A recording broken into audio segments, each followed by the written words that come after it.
"One, two, three," whispered Kirsty. The girl zoomed towards the goblin and gave him a big push. "Stop that!" the goblin yelled furiously, teetering back and forth on his stool. He lost his balance and fell headfirst into the vase in front of him. All the girls could see were his big green feet sticking out of the top. "Help!" came a muffled voice from inside the vase. Kirsty glanced over at the other goblins. They were still too busy playing with the clay to notice what was going on.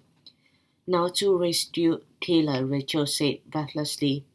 She and Kirsty flew over to the shelf as fast as their wings could take them. "Which pot is she in?" asked Kirsty, but then they heard a tiny voice calling to them. "Girls, girls, I'm inside the blue jar with the red lid." Together Rachel and Kirsty found the jar and struggled to lift up the heavy lid. They managed to raise it just enough for Kayla to fly out. The little fairy looked very relieved and gave them both a grateful hug. "I see you figured out how to deal with the goblin," Kayla whispered with a grin as she spotted his feet waving in the air. "Good job, girls. Now I can get my beautiful vase back." Kayla swooped towards the backpack with one quick movement.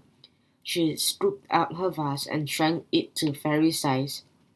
It shimmered with a wonderful magic glow. Kayla tucked the little vase safely under her arms before heading back to Rachel and Kirsty.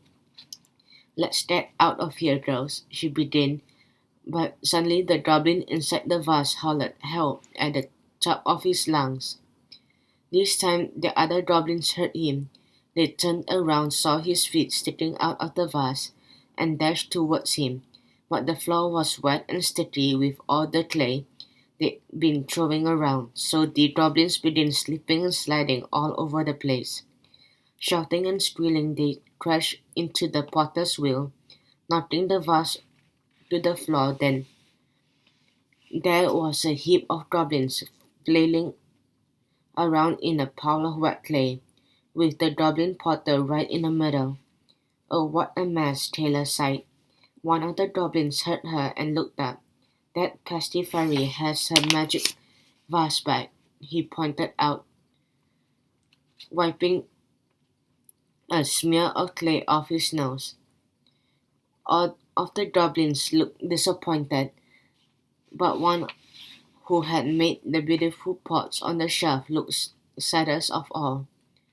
The goblins climbed to their feet, and then, moaning and groaning about how angry Jack Frost was going to be, they strutted over to the door. The goblin potter hung back, taking a long sad look at the pots he made.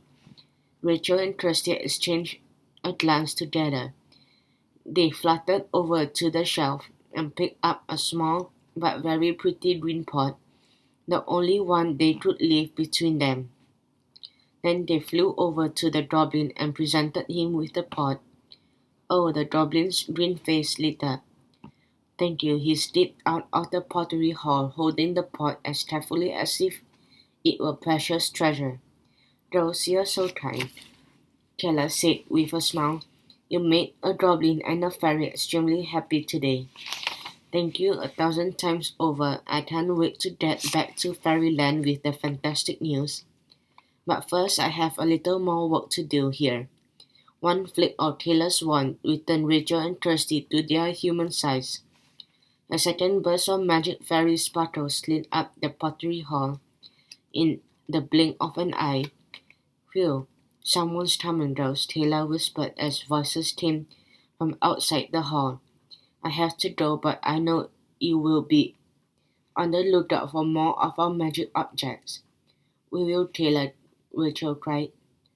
"Goodbye, goodbye," Kirsty echoed. The girls waved as Kayla vanished in a cloud of sparkly dust.